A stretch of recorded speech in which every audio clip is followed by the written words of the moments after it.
कक्षा 8वीं में पढ़ते हुए एनएमएमएस की परीक्षा की तैयारी कर रहे प्रिय विद्यार्थियों तथा उनके सभी सम्मानीय पालकगण, सुप्रभात।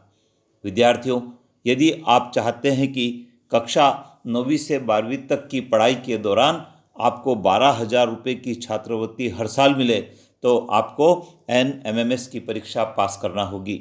विद्यार्थियों, निश्चित रूप से आपने आपके विद्यालय के शिक्षक के मार्गदर्शन में एनएमएमएस परीक्षा का आवेदन पत्र भरा होगा और अब उसकी परीक्षा भी आने वाली है।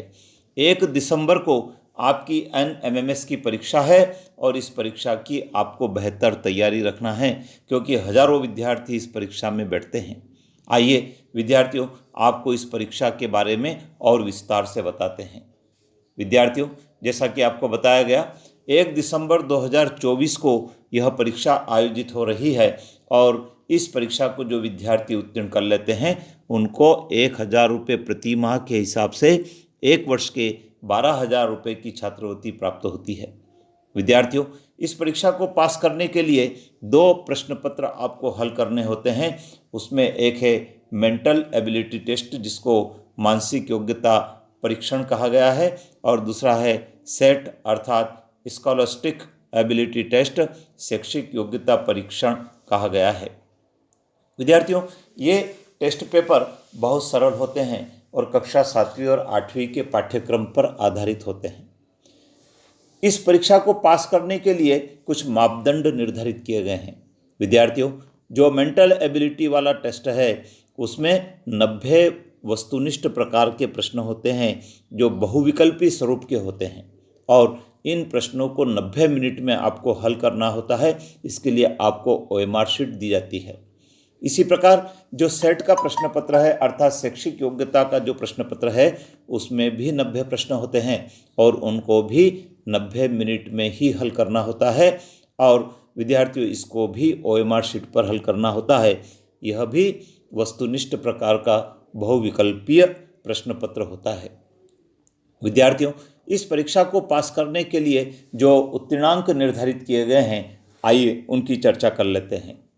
यदि आप सामान्य वर्ग के विद्यार्थी हैं तो आपको इन प्रश्न पत्रों में 40% अंक अर्जित करना है और यदि आप SC ST तथा दिव्यांग श्रेणी के विद्यार्थी हैं तो फिर आपको 32% अंक प्राप्त करना है। जब आप ये अंक प्राप्त कर लेते हैं तो आपको उत्तीर्ण मान लिया जाता है। विद्यार्थियों, सेट का जो प्रश्न पत्र है जिसमें 90 प्रश्न होंगे और 90 मिनट में आपको हल करना है, उसमें 3 विषयों के प्रश्नों का समावेश होता है। विज्ञान के 35 प्रश्न, सामाजिक विज्ञान के 35 प्रश्न और गणित के 20 प्रश्न होते हैं।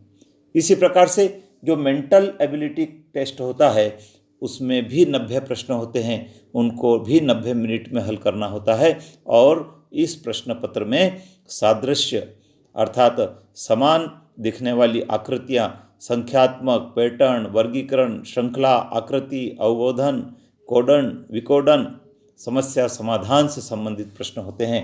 विद्यार्थियों, आपके शिक्षक से आपको इसका मार्गदर्शन लेना चाहिए कि मैट के पेपर में जो प्रश्न आते हैं वह कैसे हैं और कैसे उनको हल करना है।